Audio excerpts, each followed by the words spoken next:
Hello, my friend. Welcome to your sleep story. My name is Stephen Dalton. I'm an Irish storyteller, and it's my great privilege to be the voice that you listen to as you go to sleep tonight. Tonight I begin a new series called The Time Machine, where we will meet Charlotte, a young inventor who lived in New York in the 19th century, who invents a time machine and, as a result, can pick and choose where she wants to visit in the grand expanse of time. Tonight, Charlotte will visit 2 places in history, but I won't tell you where they are. You'll have to listen to find out. One small thing. I'd like to thank those of you who are patrons of my work. If you'd like to become a patron, you can find the link for Patreon below this video. Thank you. Okay, let's do the relaxation session now, which will take a few minutes before tonight's sleep story. I'm going to count down from 10 to 1, and as I do, allow yourself to let go more and more. 10. Feel the support of the bed beneath you, or the floor, and the earth beneath that. Really feel that support. See if you can soften a little more because of it.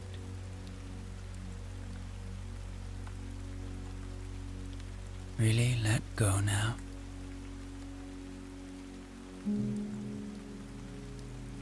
9. You are safe. Allow my voice to be an anchor of safety tonight.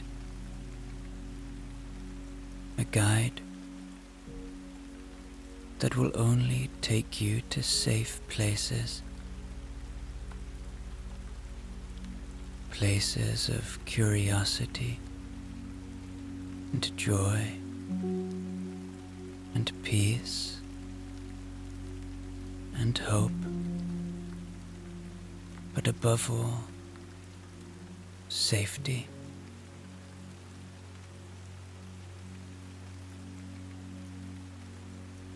8. Feel into your body now. Anywhere that you're still holding any tension, any pain, just notice it now and see if that awareness can allow you to let go a little bit more.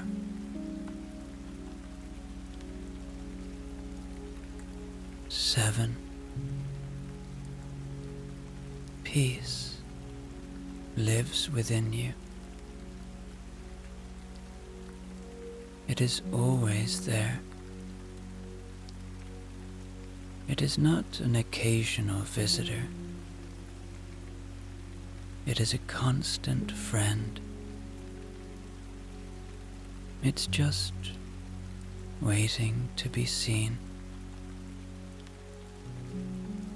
waiting to be felt. See if you can feel that peace tonight. 6. The day is done. Whatever has been, has been. Whatever will be, will be.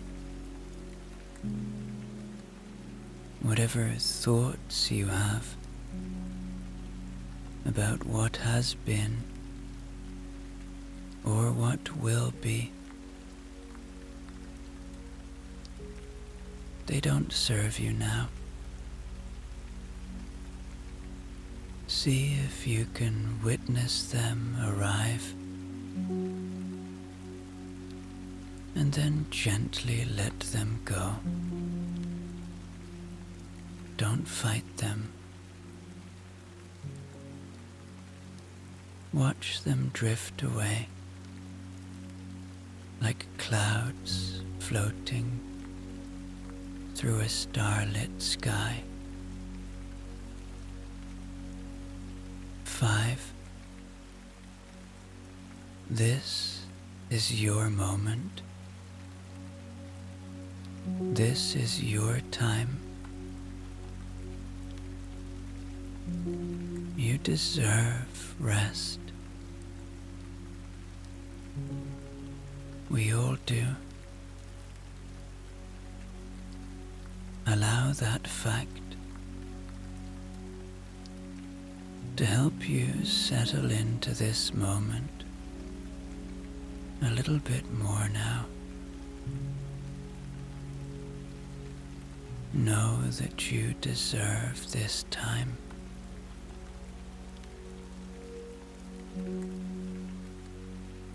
4. Perhaps allow a little gratitude now. Gratitude for the safety of the shelter you find yourself in.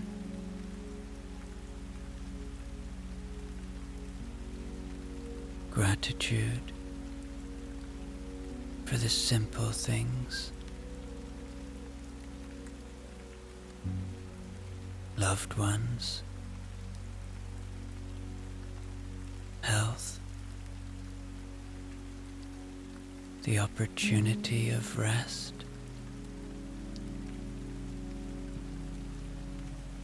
3. Begin to engage with your imagination now. Begin to see New York City in the 19th century. Begin to see a world without cars, a world with horses and carriages, men with top hats, and women with extravagant clothes, all just people going about their business. And begin to see a very large room filled with all kinds of inventions.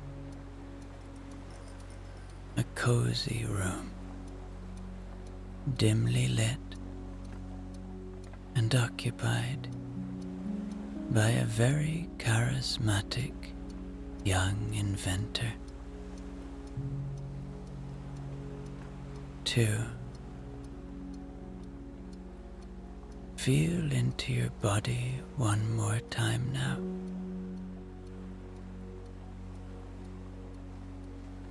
See if there's any tension remaining.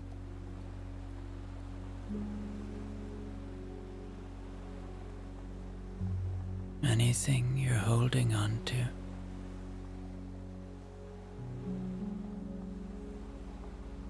Just continue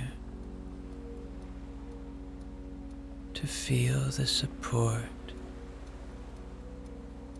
of the bed or floor beneath you.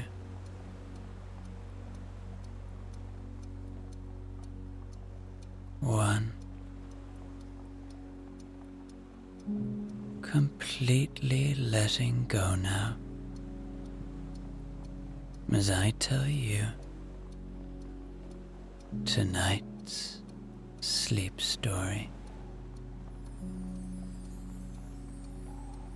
New York City in the 19th century, where the cobblestone streets echo with the clatter of horse-drawn carriages,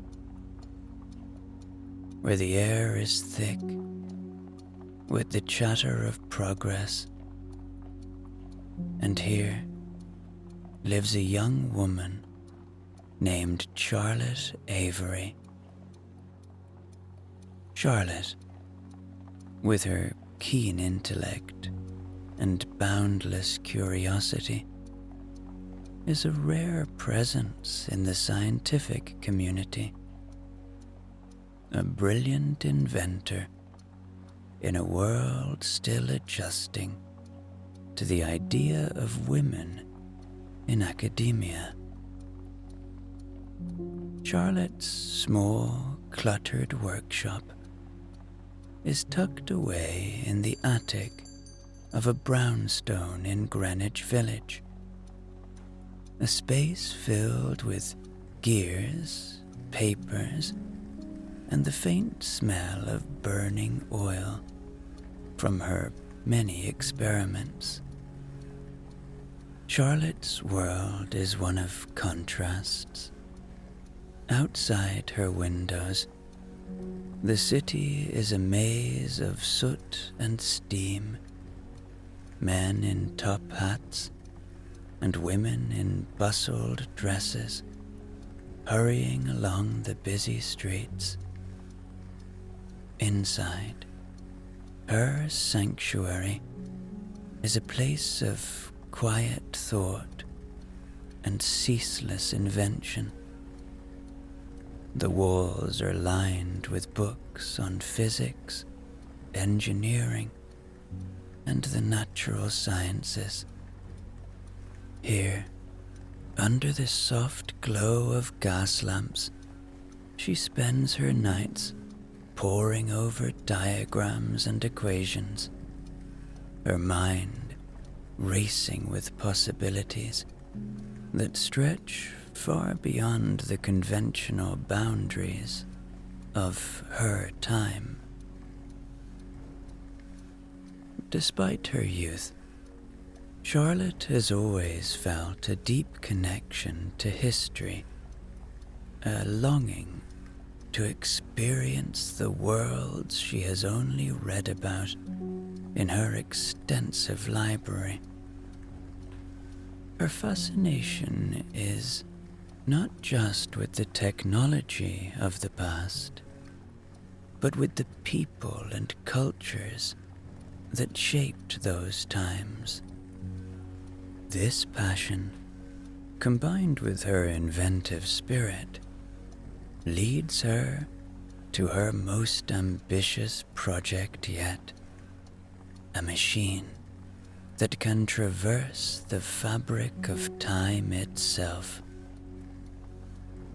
The concept of a time machine is born on a crisp autumn evening as Charlotte, surrounded by stacks of scientific papers, sketches the initial designs in her leather-bound journal. The machine, she imagines, is elegant yet formidable, with brass fittings and a complex array of gears and dials that whir and click in a beautiful, poetic way. Her hands tremble slightly with excitement as she draws, the idea becoming more real with each line. As weeks turn into months, the corners of her workshop begin to fill with components of her creation.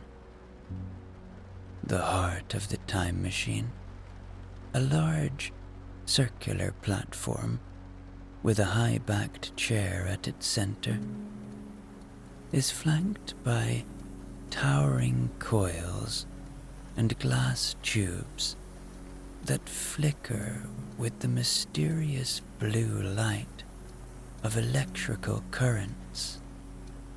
Charlotte works with a relentless determination, her eyes alight with the fire of someone who is about to turn the impossible into reality. The completion of the time machine grows nearer, and with it, the promise of witnessing firsthand the ancient marvels of a world long gone. Finally, one New York dawn, the moment has arrived. The early morning light filters softly through the dusty windows of her workshop, casting long shadows across the wooden floorboards. Despite the excitement bubbling within her, a calm determination settles over her as she approaches the time machine.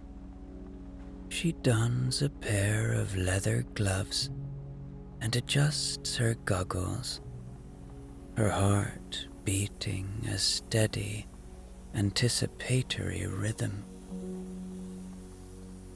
Charlotte takes a moment to survey her creation before she steps onto the circular platform.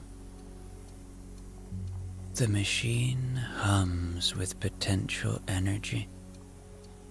The air around it is charged with the scent of ozone and warm metal.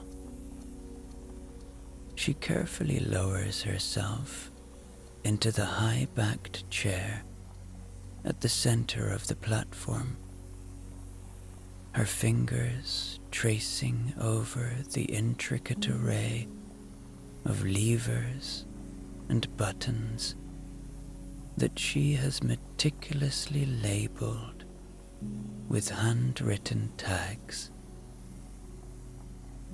Taking a deep breath, she allows herself a moment to savor the weight of what she is about to do. And then, with a steady hand, Charlotte activates the main power switch. Instantly, the time machine bursts into life, its gears turning with a harmonious clatter, and the coils begin to emit a soft, pulsating glow. The glass tubes fill with swirling gases that dance in shades of electric blue and green. A low vibration starts at the base of the machine, gradually intensifying until she can feel it resonating through her very bones. The air grows thick with static, making the hairs on her arms stand on end. Charlotte grips the armrests as the machine's vibrations become a deep, thunderous roar, drowning out the sounds of the waking city outside.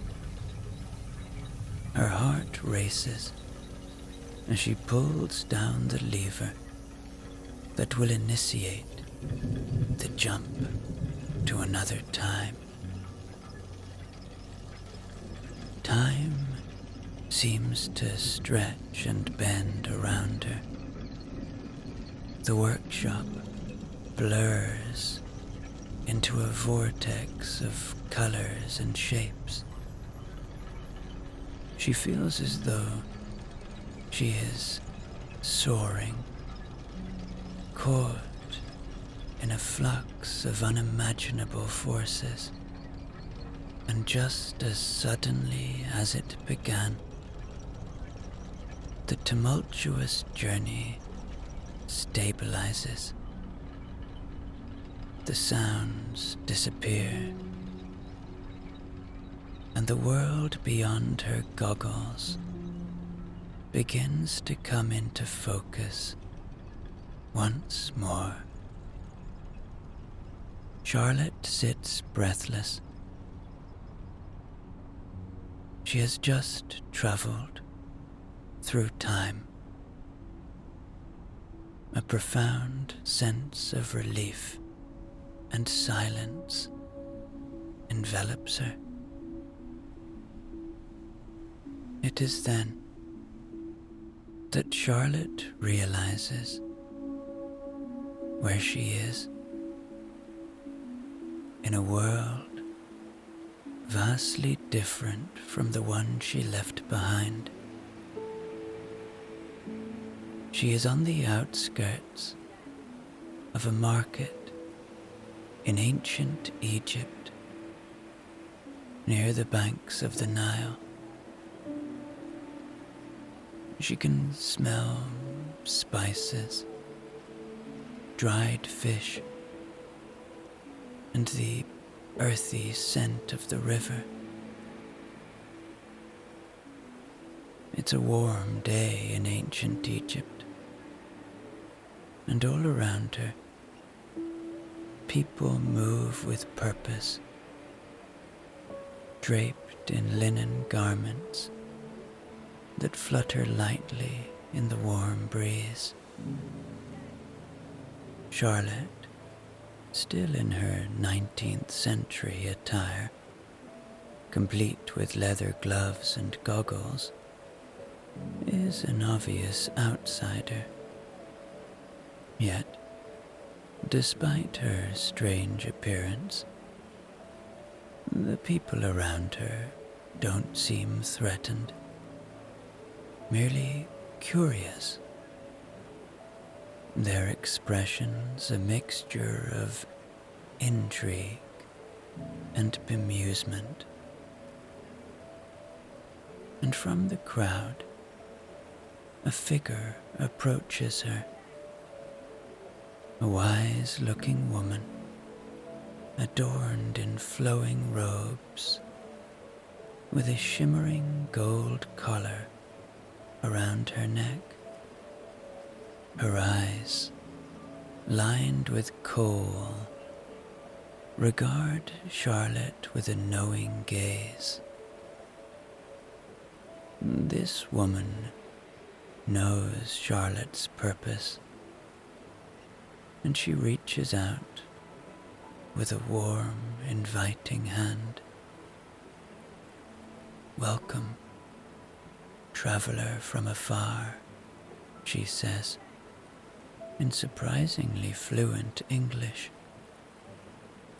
a hint of a smile playing on her lips. "I am Amisi, a keeper of scrolls. I see you are far from your time. Come, let me show you the wonders of our land."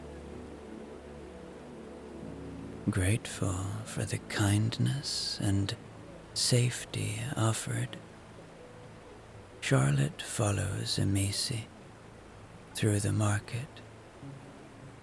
They pass stalls laden with papyrus scrolls, handcrafted jewelry, and pottery painted with intricate designs.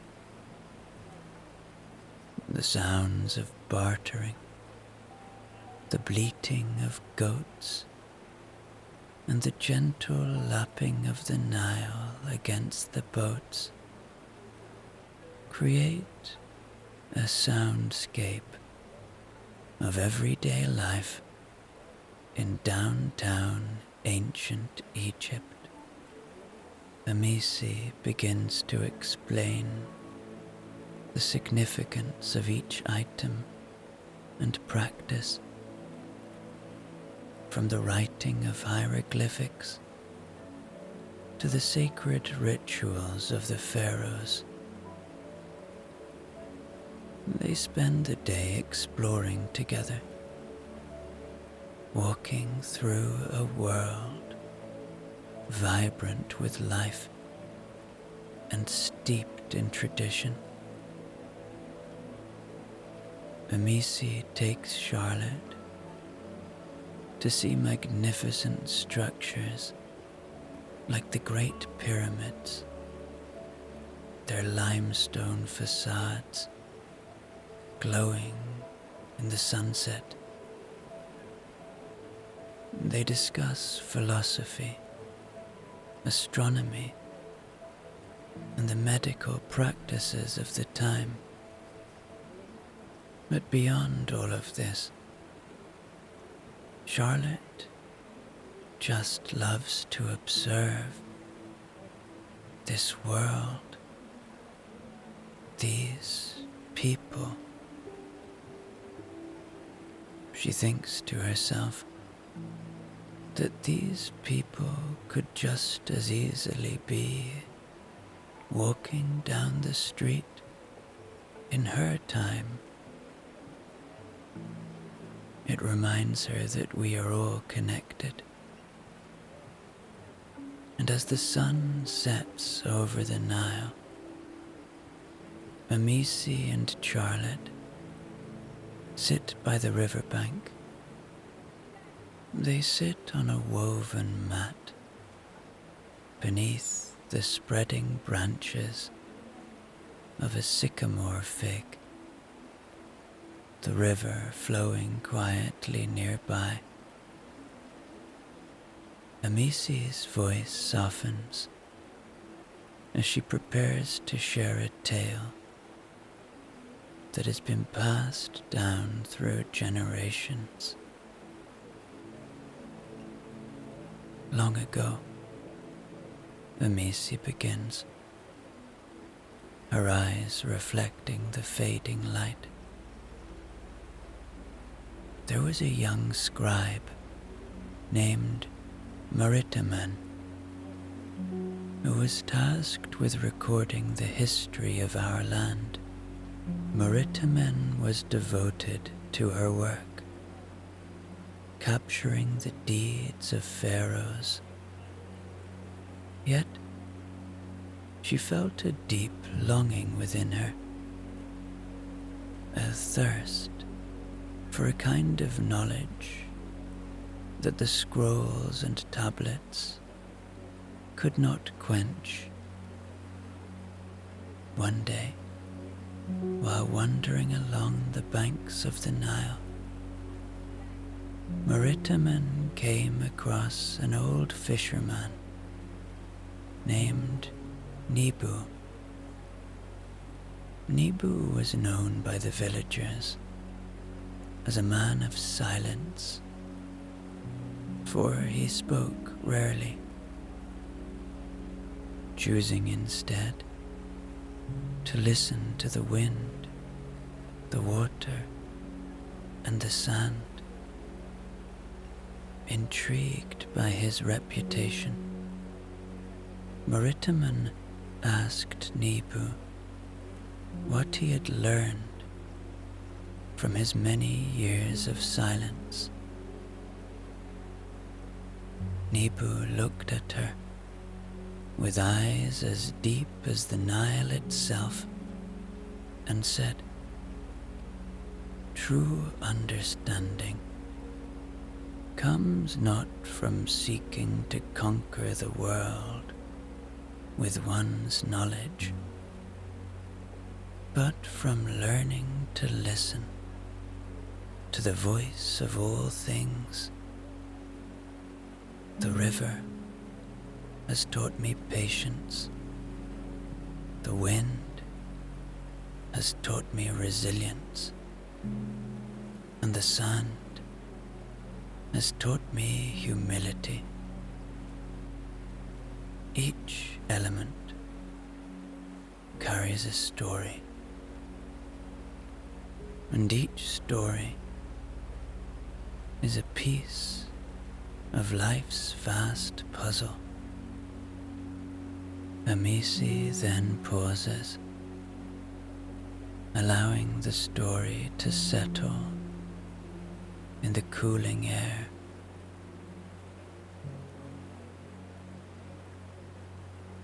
Like Maritaman,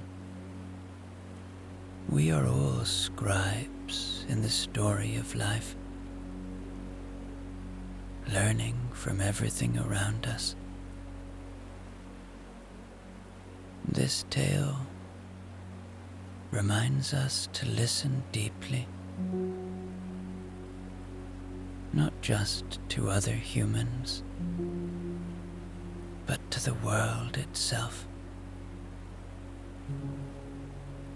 Now, with a heart full of gratitude and her mind swirling with the timeless wisdom shared by Amici on the banks of the Nile in ancient Egypt, Charlotte bids farewell to this other human from long, long ago. They embrace an exchange of warmth and mutual respect. And as she settles back into the high-backed chair of the time machine, Charlotte's fingers hover over the array of dials and switches. The experience in ancient Egypt has enriched her profoundly. Yet she feels the journey isn't complete. The allure of another time, another slice of history, calls to her. She contemplates her next destination, feeling a pull towards a period rich with literary promise, Shakespeare's London.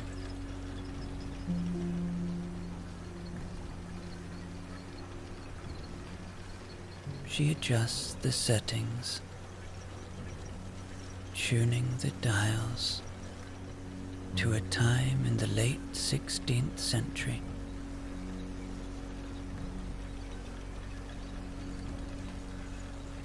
Her hands are steady, her resolve clear as she initiates the start sequence. She feels a thrill of anticipation as the machine once again hums to life.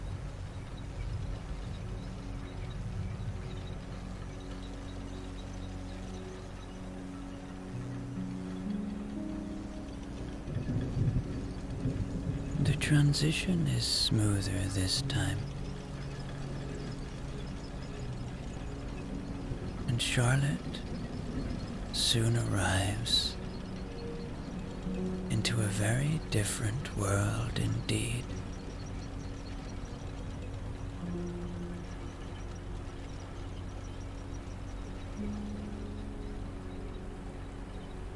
She steps out of the time machine into the dim light of a foggy London evening. The smells of wood smoke and damp cobblestones immediately meet her nose. The distant sound of horses' hooves on stone and the murmur of voices speaking in the early modern English of Shakespeare's time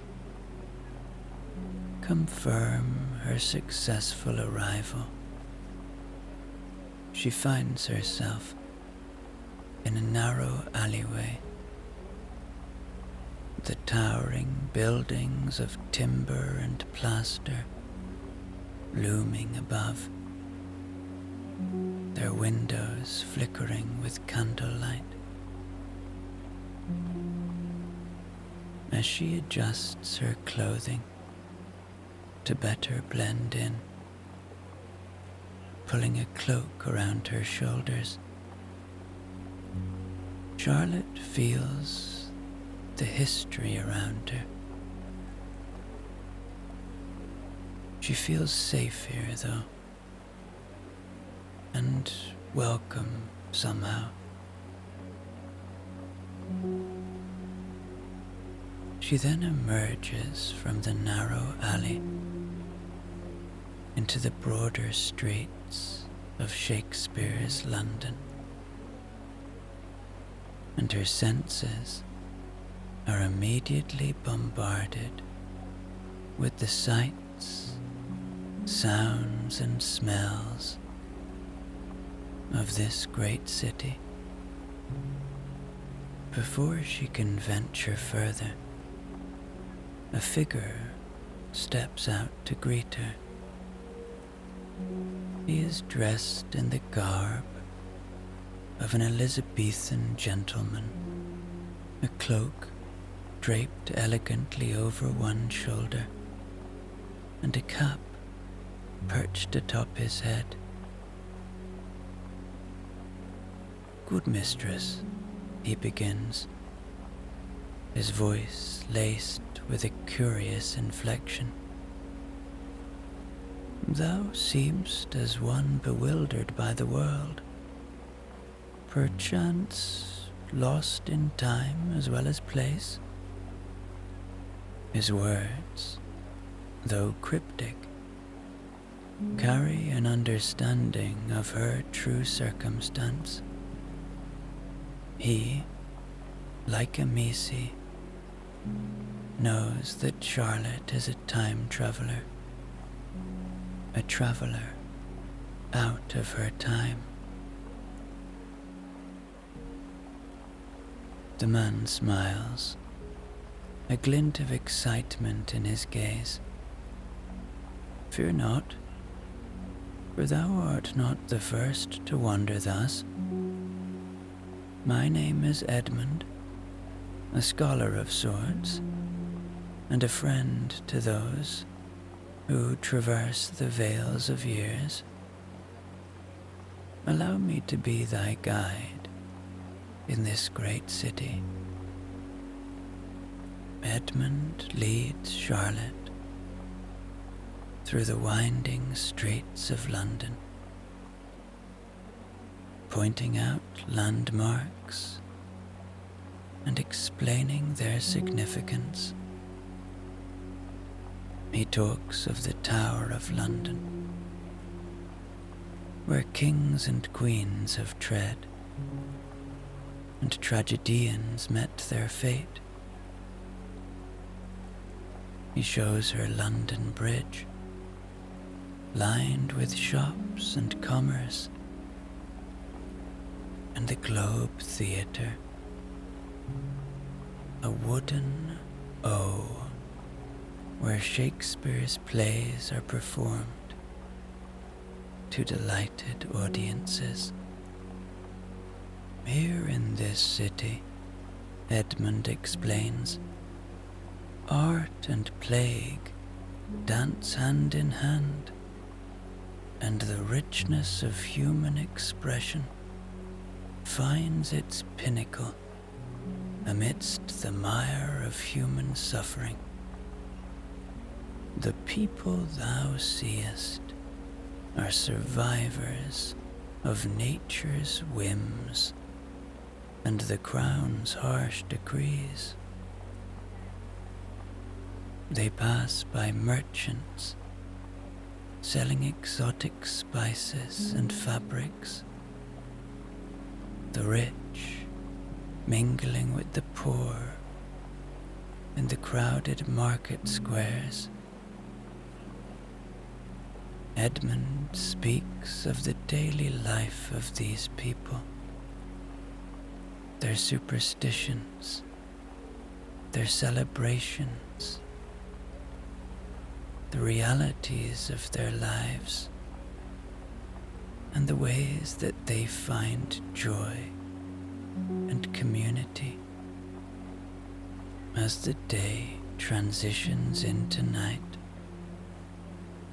Edmund suggests they cap their explorations with a visit to none other than the Globe Theatre, the very heart of Elizabethan drama. Thou shouldst not depart from this era without witnessing the magic of Master Shakespeare's craft, he insists, his eyes twinkling with the promise of theatrical delight. And as they approach the Globe, the sounds of a crowd gathered in excitement fill the air. The wooden facade of the Globe looms before them. The open-air theatre that gave birth to such great plays as Romeo and Juliet and Hamlet. Edmund leads Charlotte to a privileged vantage point, a section reserved for the gentry, where wooden benches provide a more comfortable viewing experience. The air is crisp, and as the sky darkens, torches around the theatre's perimeter are lit, casting flickering shadows that dance across the excited faces of the audience. The play is A Midsummer Night's Dream, a fitting choice for the enchanting evening. And as the actors take the stage, the language of Shakespeare comes alive. The poetry of the words, the physical comedy, and the dramatic expressions of the actors captivate Charlotte completely. She watches in awe as the plot unfolds in a flurry of mistaken identities, whimsical fairies, and heartfelt declarations. As the final act closes and the actors take their bows, Charlotte turns to Edmund, her eyes sparkling with gratitude. This, she whispers, has truly been a glimpse into the soul of this time. Thank you, Edmund, for this unforgettable journey, and under the starlit sky of Shakespeare's London, Charlotte then witnesses something even more amazing.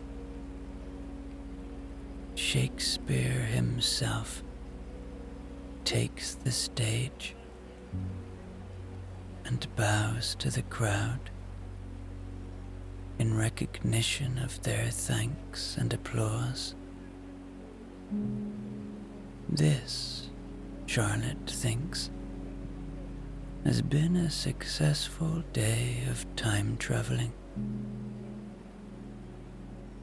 And it's time, she knows, to return to New York and to the 19th century.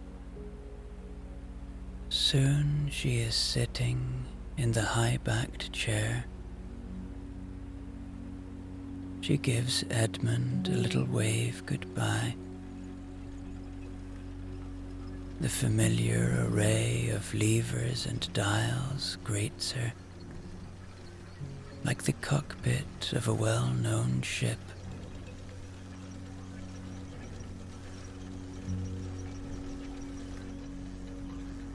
And with practiced movements, she sets the coordinates for her own time.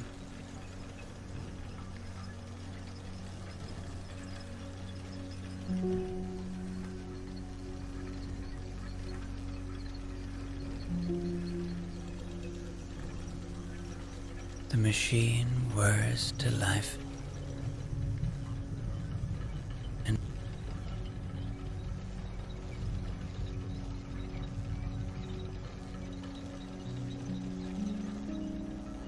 it isn't long before Charlotte has easily arrived back in 19th century New York.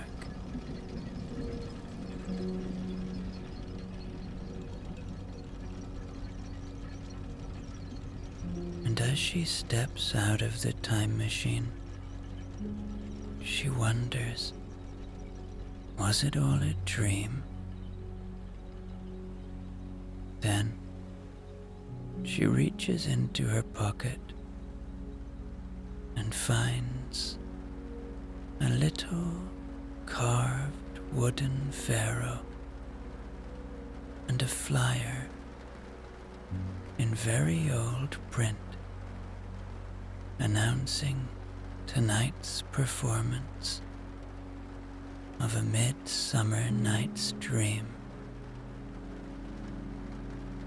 The time machine has worked, and Charlotte is soon sleeping, dreaming of where she will visit next time in her great new invention, the time machine.